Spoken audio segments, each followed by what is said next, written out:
मला हिबिस्कस वरचे पोलंग्रेन दाखवत आहे. येलो येलो वाले सर्व पोलंग्रेन आहे.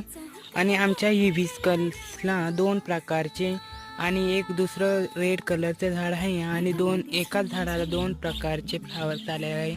एक हा व्हाईट वाला आहे आणि एक तो पिंक वाला आहे. पिंक वाला मी आता तुम्हाला दाखवत आहे. हे बघा, हा तो पिंक वाला फ्लावर्स आहे.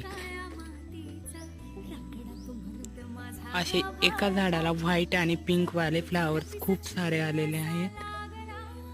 आणि तुम्हाला आता मी तो दुसरा फ्लावर दाखवणार आहे, रेडवाला. रेडवाला फ्लावरचं हेच ते झाड आहे बघा. तिकडे तो व्हाईटवाला आहे, इथे हा रेडवाला फ्लावर्स आहे आणि प्लांट्स पण आहे.